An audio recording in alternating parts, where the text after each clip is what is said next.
Here we are again with another early releases. This time we're at part 3. I've already given you 10 early releases for 2024 that I think you should be checking out. That have been really good releases that are getting a bit overlooked, going under the radar, but every single year I always start you off every year with this series because I think it's important to highlight the unsung heroes and some really worthwhile releases that I think people will like. People might even end up loving. You never know. So there we are. We are here again. Another 5 for you.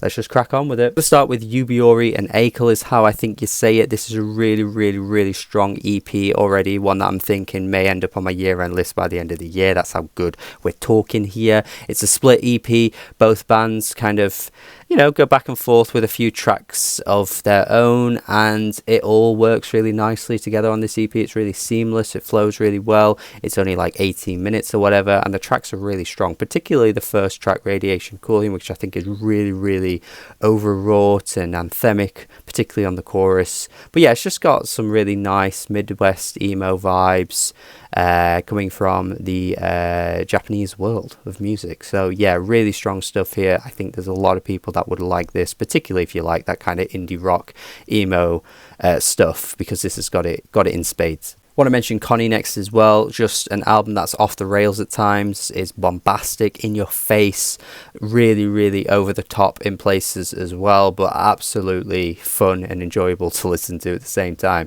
I think production, fans of electronic production will really appreciate some of the lengths this album goes to, because there's some really glitchy and strange wonky moments in the production, particularly on a track like GS1, which has Z-loopers on it. So you know exactly what kind of album you're getting here by just mentioning the name Z-loopers. Honestly, it's just so off kilter but fun and off the rails in all the best ways. This is really good stuff. On the complete opposite end of the scale, though, we've got the Tapir album, or Tapir, or Tapir, I don't know how you say it, Tapir. This is one that I actually found scrolling through the charts and Rate Your Music, and it's ended up being one of the highest rated albums of this year. You can absolutely see why. This is a really lovely album.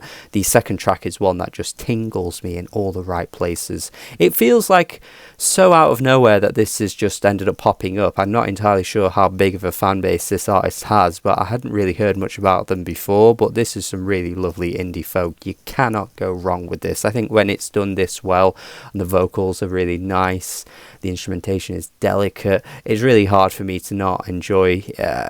Sometimes it can maybe be a little flat, or maybe be a little boring or bland, but this one isn't. The production and the effort into the lovely melodies is all there. It's just really nice on the ears. Can't really say any more than that. Cinda Zedo, not sure how you say this name, but this again, similar to Connie, is absolutely hyperactive and whacked out and just bonkers at times.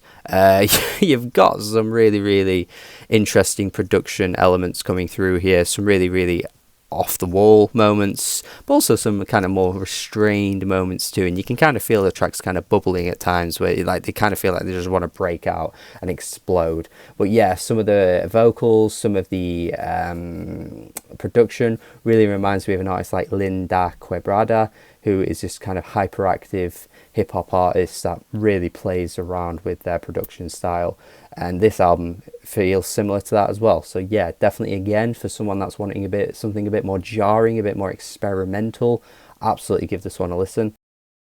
I'm going to close off with Liquid Mike. Just not much to say here. 26 minutes of just pure anthemic power pop tunes. They're just really cute and nice and listenable in all the best ways. I definitely feel like something you'd expect some kind of indie blogger to be hyping up, because they're just yearning for the days of indie rock music being at the peak of it was. But you do get these other little mini bands popping up every now and then that aren't quite as popular, but they still have that kind of cult-like following, and I think Liquid Mike has that potential as well. Lots to like about this album. It reminds me at times of something like Jeff Rosenstock, with maybe a little bit less edge to it, or a little bit less excitability to it, which you get from a lot of his work. Yeah, likable album, just straightforward, not really doing anything you haven't heard before, but I think a lot of people would enjoy this. And that is it from me. These are the 5 picks that I'm adding to the early releases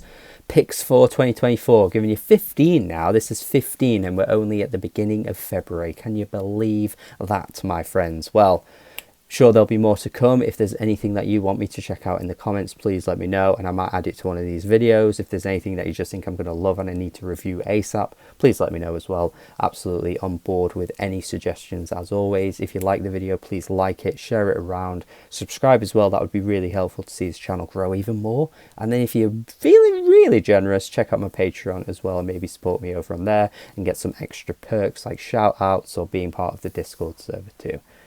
That's it from me. Subscribe. Goodbye. Have a good day. Nearly forgot that bit. Goodbye.